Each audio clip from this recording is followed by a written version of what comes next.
So today we are going to take a look at Audio-Technica's M40X, which is definitely not a new headphone, but it is still a really great purchase in its price range. And we are also going to compare it with its much more famous sibling, the M50X, and I'll tell you why the cheaper model in this lineup is actually a way better purchase. Hey guys, I am Siddharth and this is Audio-Technica ATH M40X review.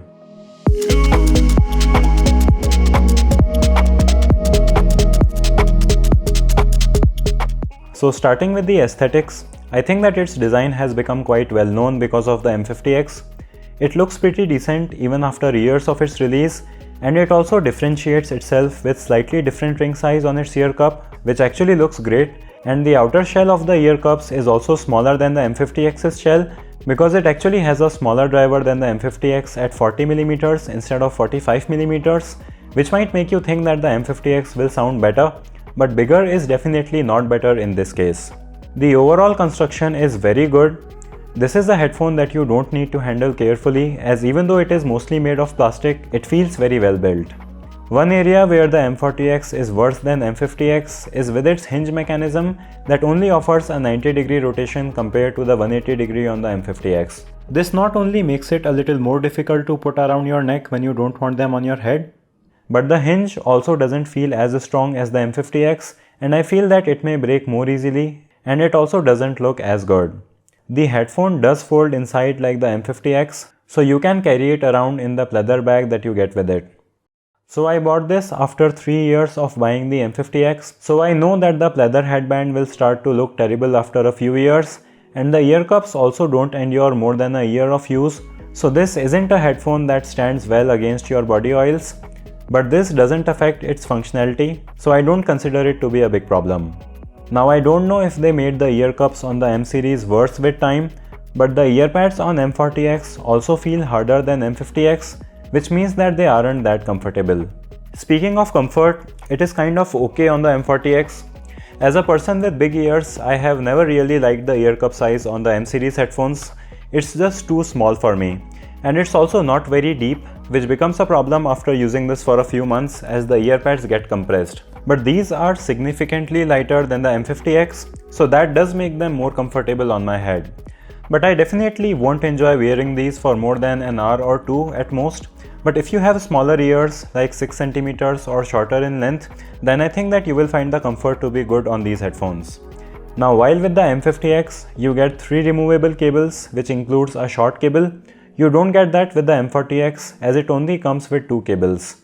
And that is not great in my opinion, as even with my desktop amp setup, I use the shorter cable. It would have been better if they chose to exclude this springy cable instead of the short cable, as you already have a long cable. But this is something that you will just have to live with. And that finally takes us to the sound quality part, which is very interesting when it comes to these headphones. The M40X sounds way better than the M50X, and I am not exaggerating this at all. It really fixes all the problems that I had with the M50X to a point where I just wouldn't recommend the M50X over M40X to anyone. The M40X is one of the most neutral headphones that I have tried, but that definitely doesn't mean that it sounds boring in any way compared to the M50X. The bass on the M40X is really great.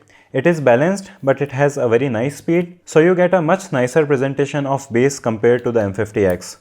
And you might think that the bass on the M50X will be more enjoyable because it has more of it, but that is not the case at all, at least for me, because the bass on M50X does sound kind of muddy in comparison to this, and that is really not a good experience for a headphone in this price range. The mids on the M40X are also better as it has a neutral sound signature, while the M50X has an unpleasant V-shaped sound signature that kind of makes the vocals sound recessed, and that is something that I really don't enjoy. The highs on the M40X are also way better than the M50X. They are really well balanced and detailed, and they really don't have any harshness to them like the highs on the M50X. Now one very interesting difference between these headphones is that the M40X actually have a layer of foam between its ear pad and the driver. This isn't present with the M50X, so I think that this is responsible for some of the difference in their sound. By the way, make sure that you are subscribed to the channel with bell icon so you don't miss out on future videos. The soundstage on the M40X isn't amazing or exceptionally wide, but it is also not narrow in any way, and I do find it to be good for a closed back headphone. So overall, the M40X just sounds way more refined than the M50X. For majority of my audio gear reviews, I suggest equalizer settings that would make the sound nicer. And while the M40X also has equalizer settings to make it sound flat, it just sounds right out of the box without any tweaking. The M50X is a headphone that I just can't use without an equalizer, as the bass is muddy, the mids are recessed and the highs are harsh. But after using equalizer, you can fix most of these problems, but then at that point I would just go with the M40X. It actually sounds so good that even when I compare it with more expensive headphones, I feel an appreciation for how well balanced and refined everything is on these headphones. And it's just not a good headphone compared to the M50X, but it is a great headphone in general. So it is really great for all genres of music. Everything sounds really great on these, whether it includes natural instruments in orchestral music or the electronic bass in the EDM tracks. Even vocals sound great on these, so these are really great all-rounder headphones. For studio monitoring, these are also amazing. If you need some headphones for producing or mixing music, then these will be really great and much better than the M50X. And since they don't have high impedance, they can also be powered properly with a headphone jack on a camera or an audio recorder. The sound isolation is also great on these. So for monitoring the audio for most professional applications, I really don't think that you need something better than this.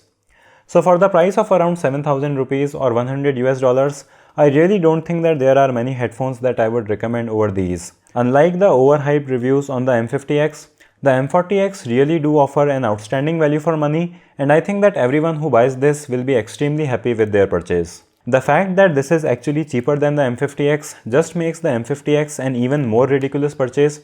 Even I bought the M50X thinking that it will somehow be better because it is more expensive. But here I am after 5 years telling you to just take this thought out of your mind and get the M40X. So that was one of the strongest recommendations that I have given to any product. I hope you guys enjoyed watching it. I'll have links to buy these headphones in the video description, and I would also love to read if you have any experience with these headphones in the comment section below. Give this video a thumbs up if you liked it or a thumbs down if you disliked it. Subscribe with bell icon. Thanks for watching, and I'll see you in the next one.